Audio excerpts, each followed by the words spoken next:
sebagaimana dimaksud pasal 12B besar Undang-Undang Pemberantasan Tindak Pidana Korupsi dan pasal 3 Undang-Undang Pencegahan dan Pemberantasan Tindak Pidana Pencucian Uang yang kemudian menjadi perkara ini.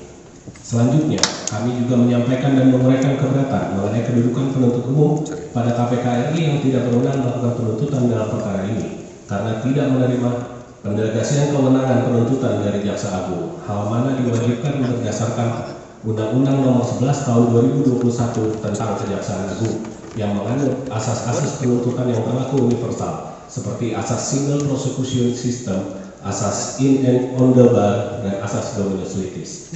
Bahwa berdasarkan asas single prosecution system, in and on the bar, dan dominus litis, hanya Jaksa Agung yang berwenang melakukan penuntutan dan sebagai penuntut umum tunggal, maka pengendalian seluruh penuntutan perkara pidana merupakan kewenangan Jaksa Agung. Oleh karena itu, kiranya hal tersebut dapat dipertimbangkan majelis hakim untuk mengabulkan nota keberatan kami dan menyatakan penuntutan dan surat dakwaan dalam perkara ini tidak dapat diterima.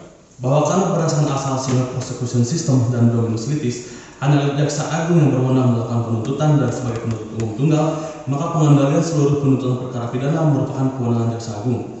Bahwa karena uraian surat dakwaan JPU tidak lengkap, tidak jelas dan tidak cermat, sebagaimana kami uraikan pada bagian sebelumnya dari nota keberatan ini, maka surat dakwaan JPU telah melanggar ketentuan pasal 143 ayat 2 KUHP yang menyatakan, jangan dibacakan, bahwa oleh karena itu surat dakwaan penuntut umum harus dinyatakan batal demi hukum sesuai ketentuan pasal 143 ayat 3 KUHP yang menyatakan surat dakwaan yang tidak memenuhi ketentuan sebagaimana dimaksud dalam ayat 2 huruf B batal demi hukum. Bahwa dalam praktek acara pidana mengenai dakwaan yang tidak sesuai ketentuan peraturan perundang-undangan, Mahkamah Agung Republik Indonesia telah menerbitkan beberapa kaidah dan jurisprudensi, yakni antara lain jurisprudensi Mahkamah Agung nomor 492K/K/1981, jurisprudensi Mahkamah Agung nomor 808K/1984.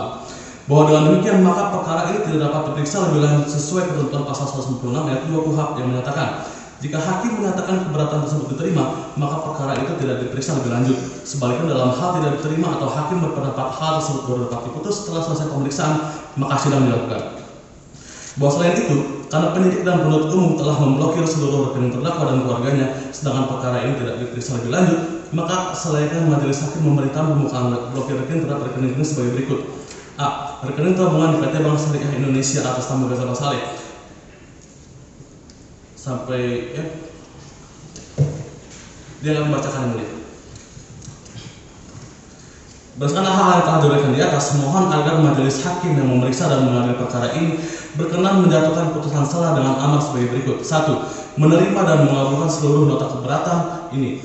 2. Menyatakan pengadilan tindak pidana korupsi pada Pengadilan Negeri Jakarta Pusat tidak berwenang memeriksa dan mengadili perkara ini. 3. Menyatakan penuntutan dan surat dakwaan batal demi hukum atau setidak-tidaknya tidak dapat diterima. 4. Menyatakan perkara atas nama Ghazal Saleh tidak dilanjutkan pemeriksaannya. 5. Memerintahkan terdakwa Ghazal Saleh segera dikeluarkan dari tahanan. 6. Memulihkan hak terdakwa Ghazal Saleh dalam kedudukan kemampuan harkat dan martabatnya. 7. Memerintahkan pembukaan blokir rekening terdakwa dan keluarga sebagai berikut. Rekening yang dibacakan yang mulia. 8. Memerintahkan agar seluruh barang bukti yang disita oleh penyidik dan penuntut umum untuk dikembalikan kepada pihak dari mana barang tersebut disita. 9. Membebankan biaya perkara kepada negara. Demikian nota keberatan ini kami sampaikan atas perhatian dan